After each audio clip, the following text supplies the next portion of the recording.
In 1993, Nvidia had zero revenue. Today, they are at a $1.7 trillion market cap. This was not luck. This is a strategy that no other company has done, a strategy that you can apply to scale your business. And so in this video, what I wanna do is I wanna share with you the 5 unconventional methods that allowed Jensen Huang to turn Nvidia from niche chip maker into the most important technology company that exists on this planet. Each method I'm gonna break down is going to build on the one before it. So let's start breaking them down. Most CEOs and founders operate with a layer of secrecy. They meet with their key executives behind the closed doors, and they control everything that their employees do or don't hear. Jensen hates that. And the reason for that is because I don't really believe there's any information that I operate on that somehow only 1 or 2 people should hear about. These are the challenges of the company, or this is the problem I'm trying to solve, or this is the direction we're trying to go into. And so all of this type of information, everybody should be able to hear. At most companies, decision-making is this black box.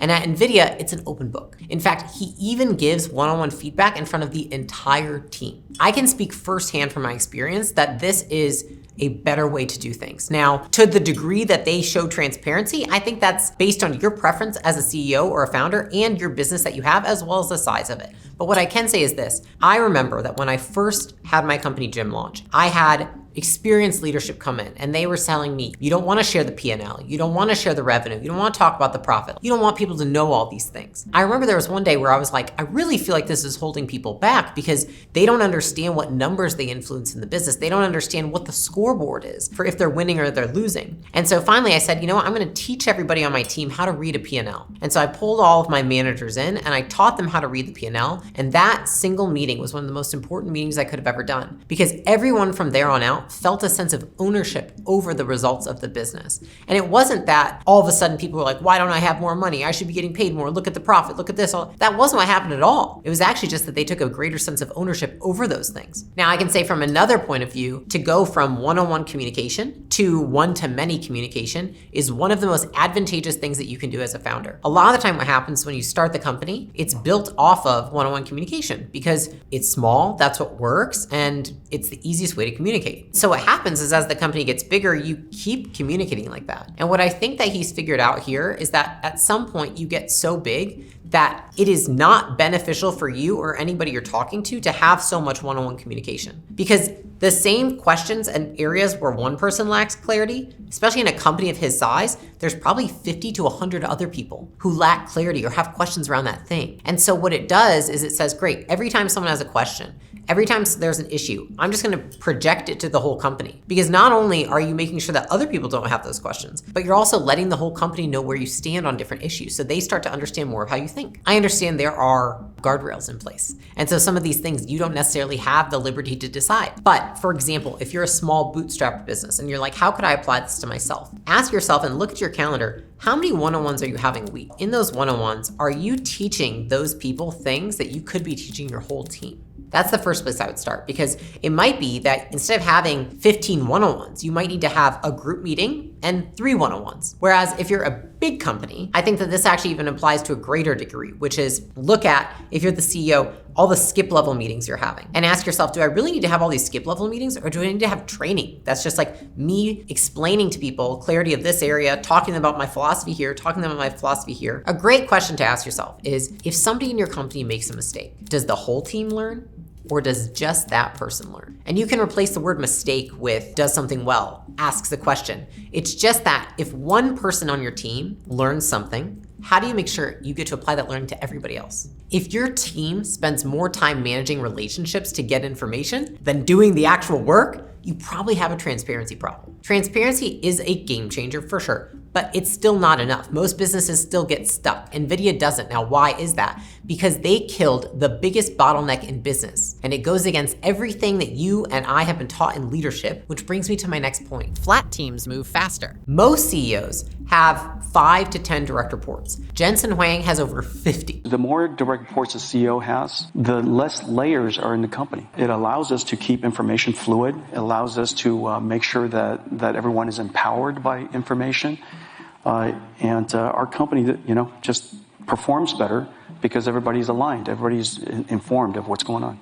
This was mind-boggling to me when I saw it, because I'm not gonna lie, it gave me a ton of anxiety. I was like, how would I inherit all the direct reports of my company? But then I said to myself, you know what, I'm gonna take pieces of what I like from what I'm listening. And so here's what I learned. At Nvidia, there are no managers of managers. His direct reports aren't just executives. They include engineers, researchers, operators, and they're all working on NVIDIA's core products. Now, the reason that Jensen can operate NVIDIA this way is because he understands level 4 delegation. So let me walk you through the 4 stages of delegation as I like to define them. The first level is investigation. That's when you're gathering research. So essentially, somebody else goes to get the information for you, and then they bring it back to you for you to make the decision. So an example might be, hey, go research 3 manufacturers for our product line and bring me a report. That would be level 1. Now, level 2 is informed progress. They execute, you're looped in on updates. So an example for that might be, I want you to set up our influencer marketing campaign, and I want you to check in with me at each of these milestones so that I can give you feedback. And then level 3 is informed results. That's where they complete the project and then they tell you the outcome. So an example of that would be something like, launch the new product line. I don't need updates, just bring me the results in the P&L when it's done. Level 4 is complete ownership. So you hand over full responsibility to somebody, no check-ins needed. An example of that is just like,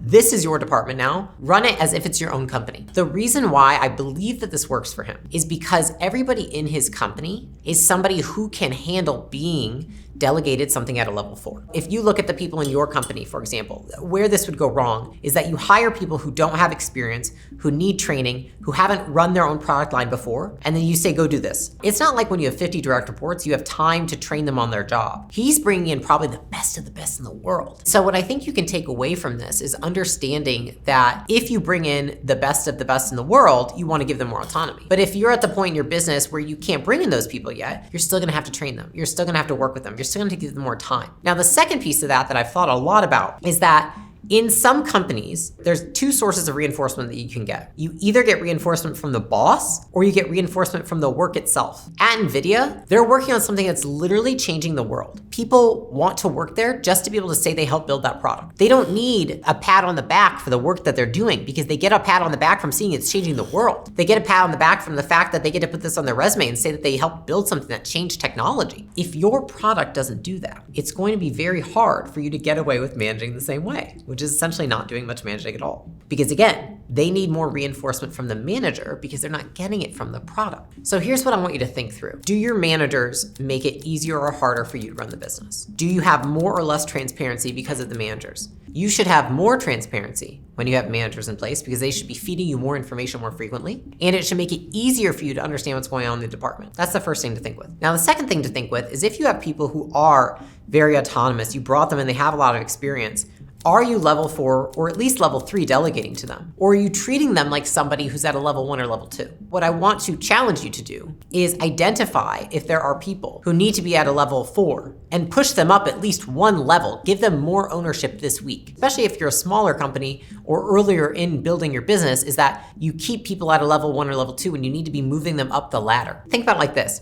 How many layers exist between me and the real problems in my business? If there's too many layers between you and the problems, if you don't know what the problems are, and it's really hard to figure them out, there's too many layers. If your leadership team needs constant managing, you don't have a leadership team, you have a liability team. And so you need to reassess if those are the right people to be leaders in your company. It doesn't mean they don't have a seat in your company. It just means that they might not be the best leaders. What I will say is this, the flatter the team, the faster you typically move. But speed without truth is chaos. If the real problems don't reach leadership, then decisions get made in a bubble. And that's also why NVIDIA uses what is called the top 5 system. So really interesting, being so close to the action in his company, Jensen actually does not do status reports. The reason why I don't is because status reports are they're meta information by the time you get it, and so they're barely informative. Yeah.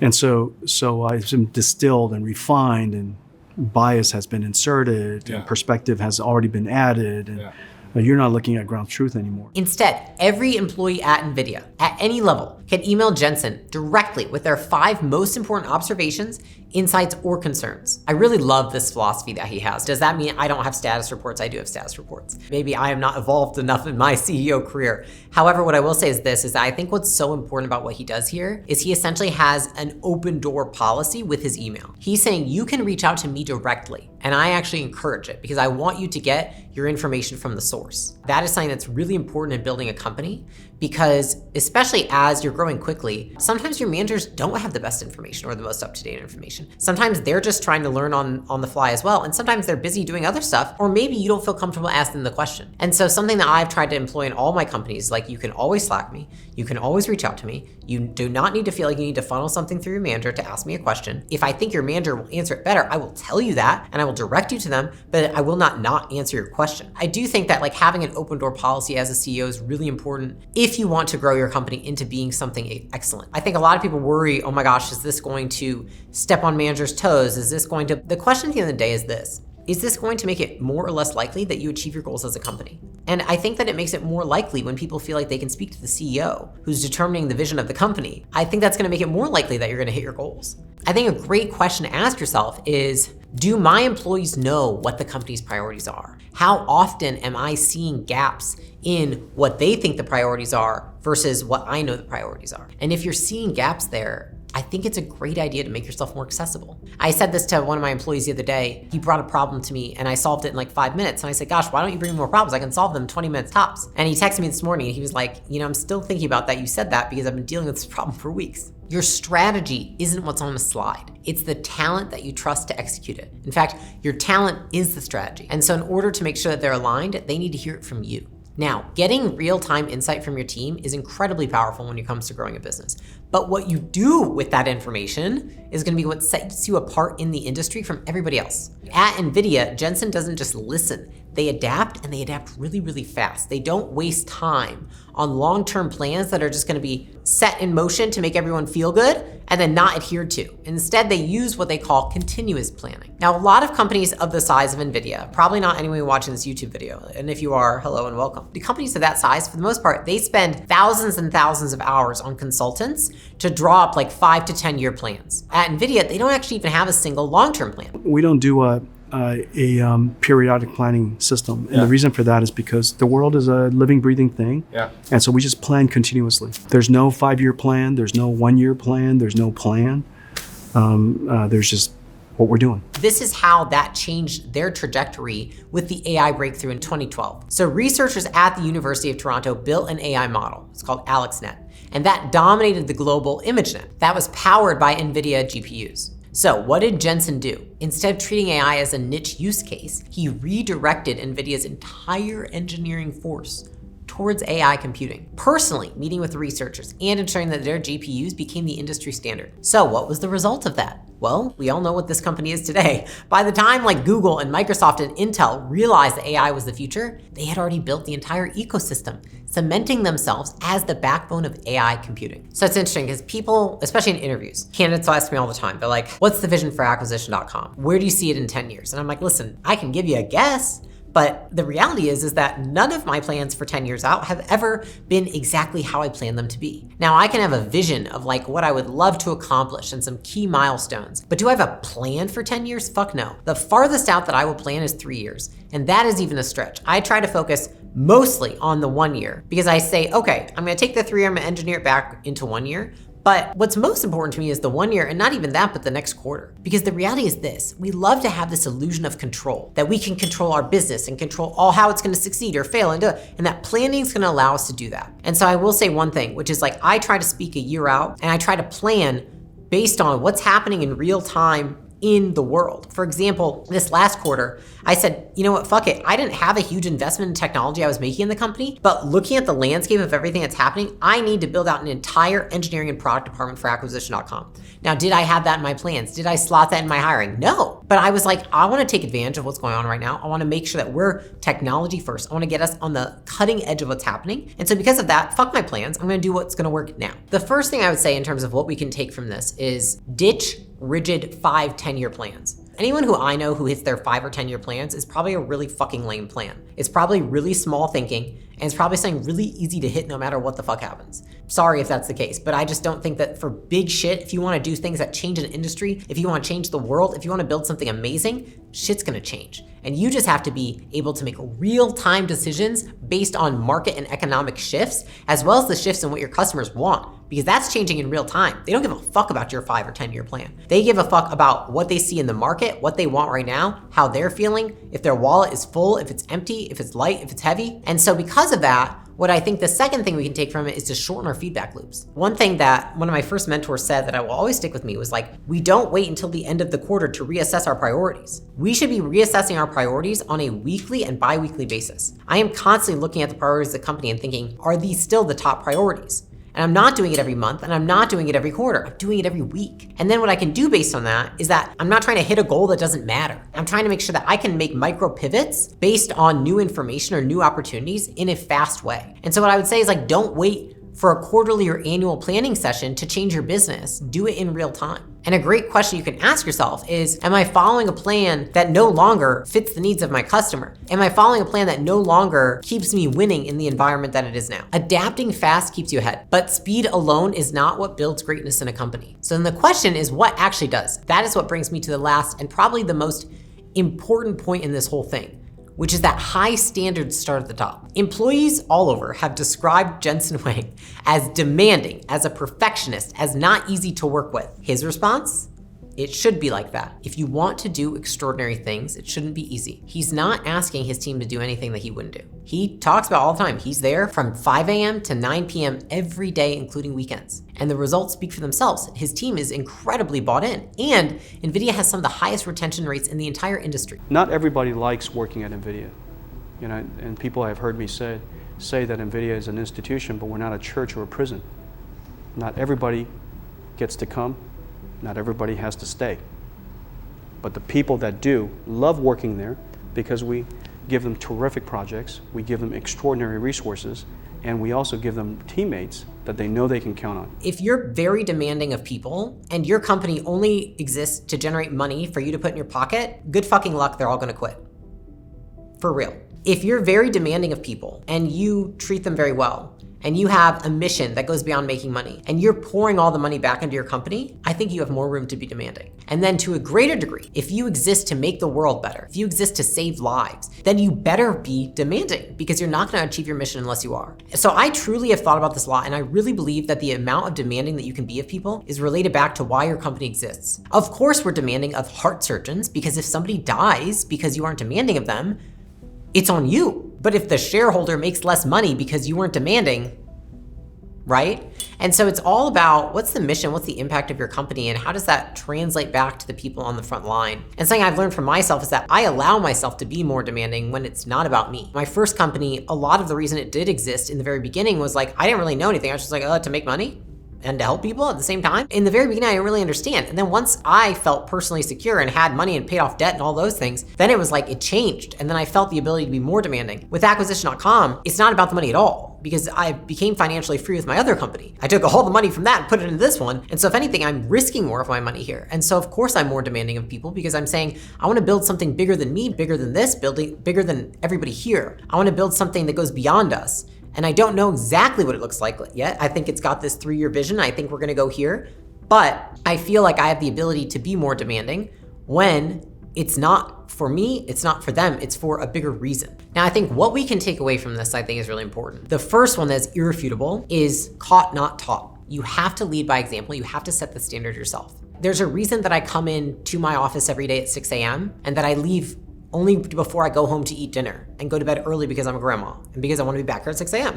And the reason is because I don't want to ask people to work harder than I work. I want them to know that I'm working. I want them to see me working. I want them to see I'm in my office. Your work ethic, your attitude, the way that you show up creates the culture, whether you want it to or not. So if you want to raise the bar, get out there and raise the fucking bar. You do it with your actions, not with your words. So I think a question that you can ask yourself is, am I leading in a way that creates a team that grows or creates a team that's happy? Growth and happiness do not come from the same things. And the thing is a leader's job isn't to make people comfortable, it's to make them better. At its core, Nvidia follows 3 principles. Move fast by keeping information flowing, so everybody from interns to executives, they get access to the same truth. at the same time. The second is stay lean and efficient. There's not wasted time on like status reports or approval chains or internal politics. They're trying to cut through that bullshit constantly. And then the last one is attract the best talent, because the smartest people want to work on problems that haven't been solved before, that go beyond the shareholders, the employees, or even the company themselves. And that is why Nvidia is outmaneuvering trillion-dollar competitors. It's because they saw the AI revolution coming years before the rest of the world. And why the best of the best always want to work there. Because the companies that win are not just the smartest companies, they're the ones who can execute faster than anybody else.